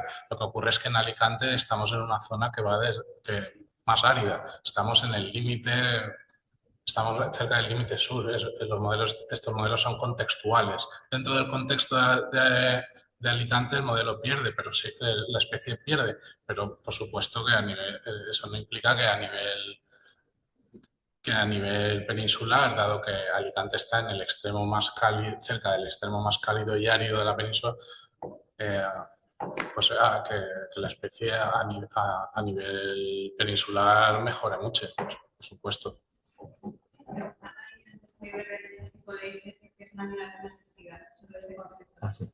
Una migración asistida es simplemente traslocar una especie de una zona donde su hábitat está en peligro por el cambio climático o por otras razones y llevarla a una zona donde no es nativa, pero como el clima está cambiando, el clima se está está convirtiéndose en un clima favorable para esa especie. Eso se planteó al principio como una manera de salvar especies que van a extinguirse por el clima. Y dice, oye, esta pequeña especie, esta lagartija o esta plantita que no va a poder moverse y encima el clima está en la cima de esta montaña, como decías tú, o está en una zona donde necesariamente va a desaparecer, la podemos traslocar y la podemos hacer migrar al norte o hacer migrar a una zona que ahora mismo es más fresca, pero que dentro de unos años o dentro de unos pocos años va a ser una zona adecuada para ello. Con eso se trata. Ese es el concepto. Porque el concepto de translocación y restauración es coger individuos directamente. Aquí está hablando de plantación. De ayudar a la migración. Sí. Es la mortalidad de los se dedica principalmente a la sequía y no tanto directamente a los políticos. Pero creo que estoy quedado claro. ¿Cómo es en otros países europeos? En Alemania hay una mortalidad de coníferas, pero parece que la responsabilidad de los políticos es más importante. Bueno, como he dicho antes, me he referido al tomigo como la única especie potencialmente que puede causar daño. O sea, que está ahí en ese límite entre lo que puede matar o no, ¿vale? En Alemania no conozco el caso, supongo que allí hay otros escolítidos. No quiero hablar tampoco de lo que no sé, porque el caso de Alemania no lo sé.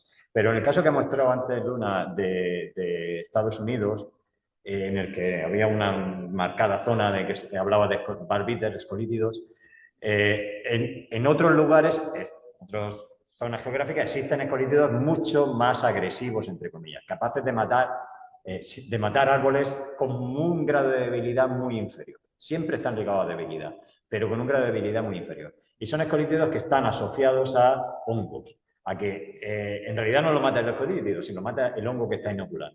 Son escolítidos que están en una simbiosis o en un límite en simbiosis con algunas especies de hongos que inoculan, el hongo mata el árbol y el escolítido aprovecha que el hongo ha matado el árbol o que lo ha debilitado muchísimo para ya terminar o sea, poder progresar y poder realizar la puesta. Eso causa una mortalidad en Estados Unidos espectaculares, pero esos escolítidos no lo tenemos en Europa y menos en la península ibérica, afortunadamente. Lo de Alemania no te puedo responder porque no lo sé.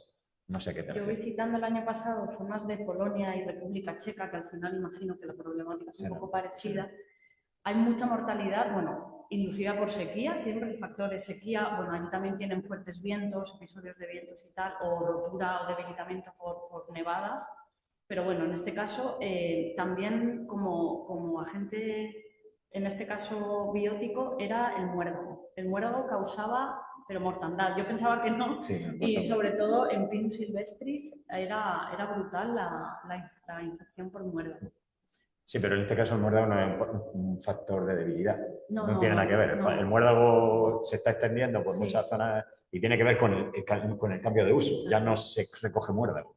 Ya no hay ninguna utilidad del muérdago que se ha utilizado para hacer colas. Entonces, como el muérdago no vale para nada, pues se está extendiendo. En el norte de la región de Murcia también hay zonas muy afectadas por muérdago y mata. ¿Sobre qué especie? Es Pinus niger. Pinus niger. Se los carga, pero... De hecho, en el PADFOR, el plan territorial forestal de la Comunidad Valenciana, está con los factores principales de... Sí, que aquí no se tiene mucha conciencia, o yo ¿Por al qué menos no? no la tenía, pero te vas a Europa y eso... Sí, no afecta, es que no se mete en las zonas semiáridas y el carrasco no te llega. Es en Castellón, y los silvestris en Castellón, por eso está metido en el plan. Ajá, vale, es silvestris, ¿no? En Castellón, Sí, bueno, en Teruel también he visto plaga, no sé si llamarlo plaga, pero Sí, afección. bueno, sí, es una plaga porque Sí. se están muriendo. Pero allí en Centro Europa era muy común. Sí. Otra pregunta sobre esto, no sé si queréis añadir alguna cosa. Estrategias de gestión forestal deberían implementarse para crear ecosistemas resilientes que sean capaces de seguir suministrando servicios.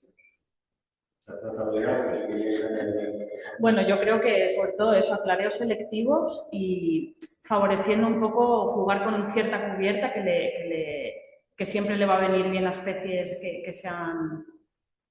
necesiten de la sombra, que no sean tan tolerantes a la luz y ir reconduciendo un poco a un aumento en la presencia de especies rebrotadoras, diría yo, en general, así como en general. Sí, eso por supuesto, sí. Aclareos y... Lo que están preguntando es eso, si los pinos que no se murieron por escolípido o de forma natural, ¿qué pasa con ellos ahora? Si están mejor o están peor. Yo lo único que puedo decir es que no sé, los que no se han muerto. O sea, lo único que podemos ver es los que no se han muerto. Pero no sé si vosotros habéis hecho seguimiento en este momento. Los que no se han muerto sí que se recuperan, pero no tienen que haber pasado por procesos de cavitación superiores a, no sé, al P50, sobre todo, o sea, seguro. ¿Qué pasa? Que una vez un vaso cavita, eso no es irreversible, no se puede descavitar por mucho que le entre agua. O sea, queda afuncional y entonces depende un poco del umbral de degradación o de impacto, ¿no? que haya sufrido. Se pudiera ser que no fuera lo mismo, pero no es exacto. Cuando los árboles no están estresados, aprovechar esta clave natural, está preparado. Claro, habría que ver pues eso, los potenciales hídricos que tienen, si es capaz todavía de estar extrayendo agua o no. Y la otra pregunta era que Jordi contaba que había leído en su momento que esta cavitación que hace un clic, en algún momento que hace un sonido, si era posible que los escolípidos detectaran escucharan eso. Yo no lo sé, no había oído ni leído nada de eso, pero sí que yo sí he hecho y he leído mucho en técnicas similares a la que tú dices de conectar electrodos a no neuronas, porque se puede hacer, pero es muy complicado. A las antenas para ver qué es lo que están oliendo o qué huele. Eso sí lo he hecho y sí es una técnica muy, muy extendida ya no solo con escolípidos, sino con cualquier insecto para intentar encontrar su sistema de semioquímicos, para ver lo que huele. O sea que no me extraña, bueno, a ver, el problema de los escolípidos es que yo no sé por dónde oyen, no sé con qué órgano oyen, pero sí que emiten ruidos y sí que se comunican por sonidos. De hecho, los tomicus son capaces de estridular cuando un depredador los está más cerca. O sea, cuando llega un depredador que tienen muchos, y los coge con la mandíbula, estridula. Ya tienen un aparato estridulador en el abdomen que lo roza, que lo rotan y hacen ruido. Yo eso lo he escuchado, no porque me lo haya metido en la boca, que también en alguna ocasión, pero no por eso, sino cuando lo he cogido, lo he metido en un tubo de ensayo, he escuchado el clic que hacía dentro del tubo, porque lo he amplificado. O sea que comunicación por sonido hay, así que no es descartable que puedan escuchar eso. Pero es la primera noticia que tengo, no sé dónde podrían poner los electrodos. Porque yo los ponía en una antena porque sé que huelen por la antena, pero eso, bueno, es cuestión también de intentar averiguar. Pero me parece muy interesantísimo, chulísimo. Ante un pino muerto, ¿cómo sabes si se ha muerto por sequía o por el todo? Así que... Vale. Bueno, hay que... O sea, lo primero es ver la resignación. La resignación te da como he puesto esas diapositivas, o sea, he puesto esas imágenes, la resignación es muy conspicua, es muy patente. Si tú no ves que haya resignación en el árbol no ha tenido capacidad de respuesta.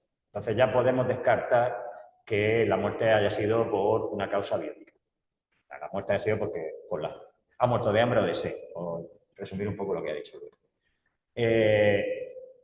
Si queremos saber si los organismos que tenemos dentro, por ahí está atómico, entonces ya hay que descortezar y ver las galerías, que por el sistema de galerías se puede reconocer, pero bueno, eso ya requiere un poco más de...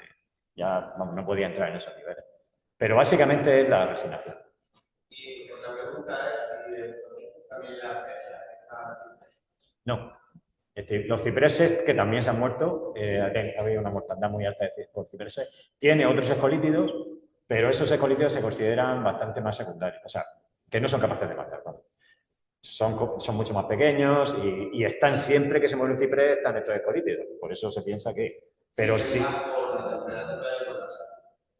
Sí, a ver, los cipreses de seto son unos árboles extremadamente estresados, con unas densidades brutales porque están pegados uno al lado de otro, o sea, están sometidos a unas condiciones de estrés tremendas. Entonces, se han muerto muchos setos en esta sequía. Pero deben ser las mismas razones fisiológicas. Vosotros no habéis hecho nada de cipreses. Solo sé que no se queman.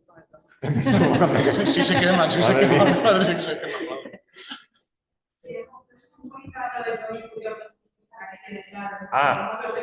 Pues espera, pongo la diapositiva y te lo digo. No se parecen en nada más que en el nombre. ¿Podemos poner la diapositiva?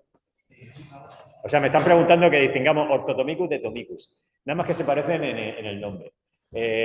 Orthotomicus, además, ni siquiera solapan su periodo de vuelo, salvo en un periodo muy cortito. O sea, que compiten muy poco dentro del mismo árbol, algunas veces sí, pero que tienen como dos biologías muy separadas. Espera, a la primera. De la primera.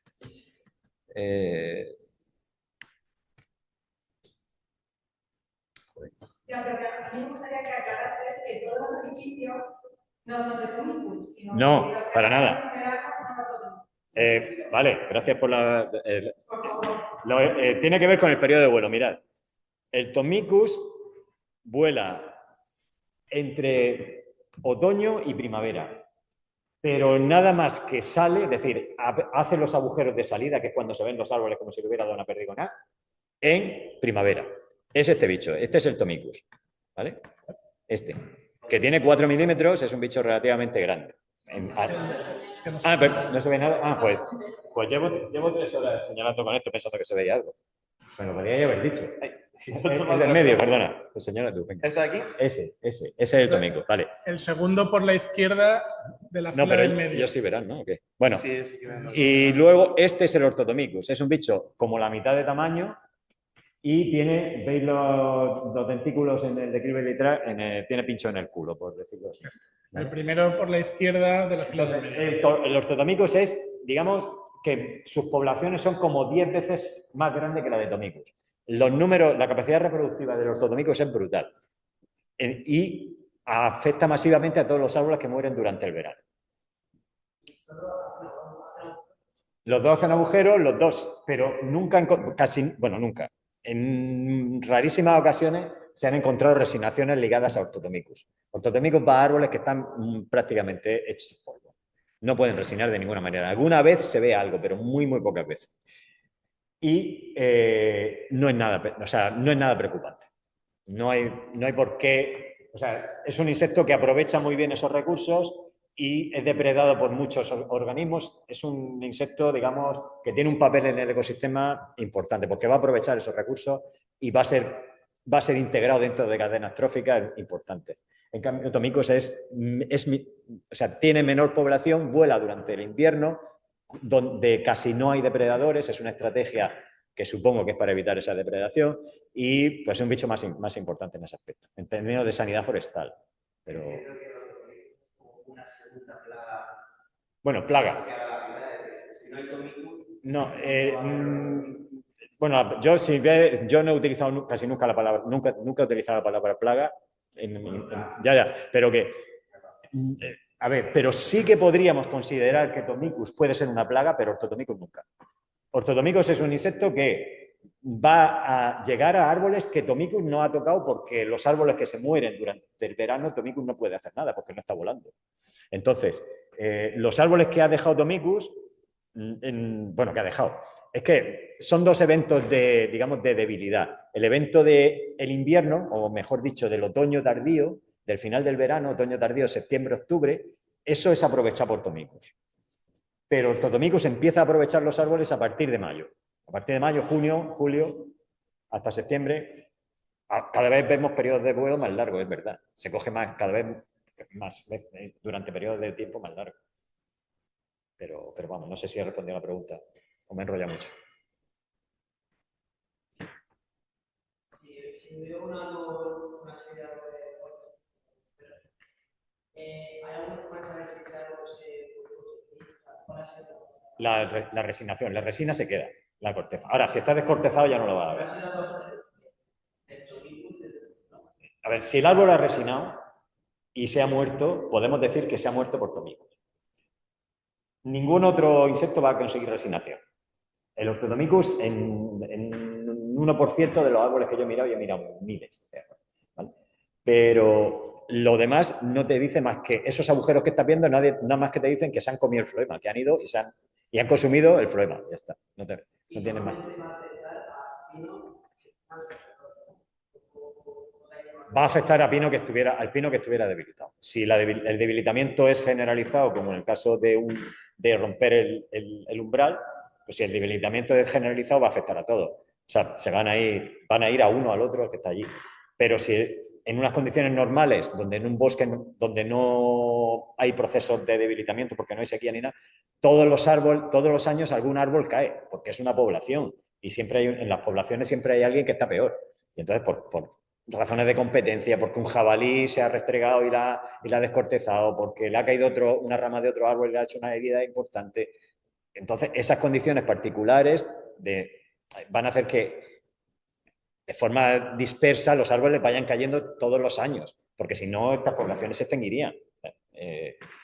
Y eso es bueno, que estos se estén, porque tienen un papel en el ecosistema. Y además nos hace un servicio ecosistémico, que es sacarnos los árboles que están peor en el bosque. Nos hacen un aclareo todos los años, no lo están haciendo gratis. Lo malo es cuando lo hacen de golpe. ¿Vale? Bueno, pues con esto ya nos gustaría acabar el seminario. Que bueno, queríamos agradecer a todos por haber venido, tanto los que habéis asistido de manera presencial como de manera online.